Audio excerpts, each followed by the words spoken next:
This video is for all of you restaurant managers out there, but owners, I want you to watch this video too.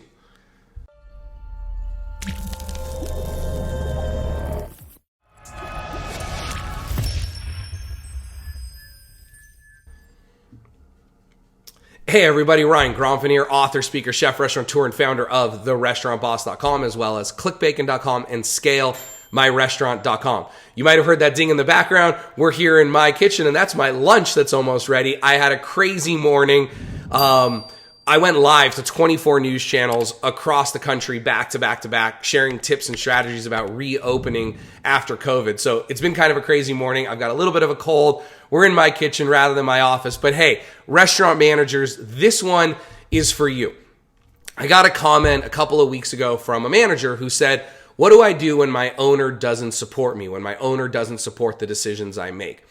This is really a double-edged sword. This can go in a couple of directions. So if you're a manager, this is for you. If you're an owner, this is also for you, because I think there's a lot that we can learn here.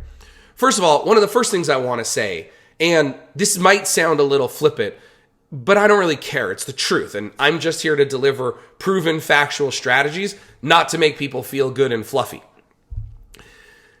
If you don't like what your manager's doing, or if you don't like what your owner's doing, the chances of you influencing your owner's behavior and getting them to change are very, very, very small. Now, do I think you should fight for what you believe in? Yes.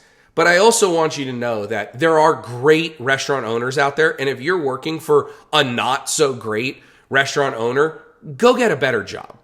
Go leave. If you're a good person and they're not, if you're doing really good work and they're not supporting you, the chances of you getting them to change are very, very small. Now, with that said, we have a lot of managers who also believe that they are substantially better than they actually are. So you got to be humble. You got to be honest with yourself. But the point here is this. We've been in partnership with Radiant Digital Signage for over a year now. And in my opinion, they are the absolute best in the business if you're looking for a simple, do-it-yourself solution. There are other options out there that are very expensive and very complicated, and you need a designer to set up your menu and your signage. But with Radiant, you can set up your menu, your signage, your advertising. You could put YouTube videos, social media, weather, any promotions you want on any television in your restaurant. Super simple, super effectively, and it's super easy. All you need is this little guy right here, which plugs into the back of any TV, and a subscription through Radiant, which includes access to a massive library of templates, so you can create a menu or whatever you want in just a few minutes. In fact, if you visit our website using the link in the card right up there, you can watch a video of us setting up a digital menu in about 10 minutes from opening the box to pushing the menu live to a TV. And now Radiant has an integration with Toast. So for all of you Toast POS users out there, you can automatically import your menu into Radiant and then style it any way you want. Plus, if you run out of an item, it gets taken off of your digital menus automatically. For more information or to set up a demo with a product specialist at Radiant or to receive the special Restaurant Boss pricing with Radiant, please click on the link below this video.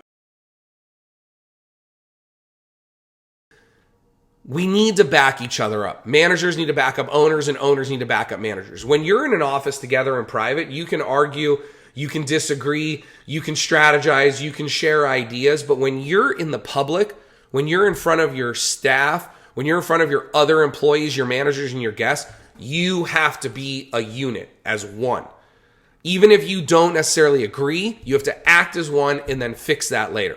In this particular example, this manager said that he works very hard to close out the restaurant and make sure that the staff does all the things on the cleaning checklist, that the restaurant is set up and ready to go for the morning. But a couple of days a week when he's off and the owner closes, the owner just sort of lets them do whatever they want. And it's getting really hard on him, as you can imagine, because if you're a manager, you're trying to get your staff to hurry up and clean and scrub and do the things they need to do on the days that you're working with them. But on the days that you're not, the owner is just letting them leave early and not worry about cleaning.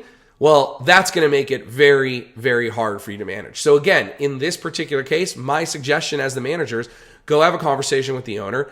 Don't be accusatory. Don't say when you do this, or I've noticed you doing this, or how come you don't make the staff clean. Just ask the question. Just say, hey, I've noticed that over the last couple of weeks, I'm working really hard to get the staff to do some cleaning, but they're really giving me a lot of resistance. They're noticing that maybe on days that I'm not here, they're not expected to do as much cleaning. Is there something that I should be doing differently? Am I following an old checklist? Do you see what just happened there? As the manager, is there something I should be doing different? Am I following an old checklist? Now the owner is left with really a couple of options. One is, no, you're not following an old checklist. I haven't been doing a very good job of this. Great, now you can have the conversation. Or the owner might say, yes, you are following an old checklist. I don't expect you to do all this stuff. Those are the only two ways that conversation is going to go. I don't see a third scenario for that conversation. If you do, leave a comment below. Let me know. I'd love to hear it. Just please keep comments professional. You may not agree with everything I say, but there's no need to call names to me or other people out there. Let's have a conversation. Let's keep the comments going, but let's keep them professional. So really at the end of the day here, what this video is about is supporting each other. It's about a better form of communication. Always make it about you. What am I doing wrong? What can I do different? That's going to serve you in any communications that you have, whether it's up, down, left, or right. I have a process for this. It's called the 5-step feedback formula. Just leave a comment below if you want. I don't know exactly where we're redoing our website, but we'll get that to you if you want it. It's also taught in all of our training programs in Scale, especially we teach the 5-step feedback formula. But really the most important thing for you right now is don't blame others. Just ask what you can do different. And more than anything, support each other. If you have a manager that does something different than you, have a meeting and get on the same page. Once you're on the same page, then have the conversations of, could we do it different? Is there a better way? But we cannot have situations where one manager does things one way, one does another, right? It's going to be the mommy, the daddy, the he said, she said. We know how that works. Nothing gets done. It makes it very difficult. So I don't need to keep rambling here. I've done enough of that. Remember, systems create freedom, freedom creates value, and value creates scale. I hope every single one of you crazy restaurant people have an amazing day. I'll see you in the next video. Bye-bye. Want to improve your skills as a manager and make more money? Did you get handed the manager job and weren't given the support you need? Are you nervous about applying for a restaurant manager position? Managing restaurants, bars, and kitchens is not easy. I know. I have been there. I want to help. The difference between where you are now and where you want to be is a plan and some new tools. That is why I created the Restaurant Manager Certification. It's a boot camp for aspiring restaurant leaders designed to simplify your path to the top. Learn more at therestaurantboss.com/manager. I hope you enjoyed this week's training video. If you haven't subscribed to our channel yet, would you go ahead and smash the like button right up there so you can get notified every week when we release a new free training video. I've also gone ahead and put a couple of videos for you here and here that I think you're going to enjoy. Remember, systems create freedom. Freedom creates value, and value creates scale. Manage systems, develop people, and be awesome.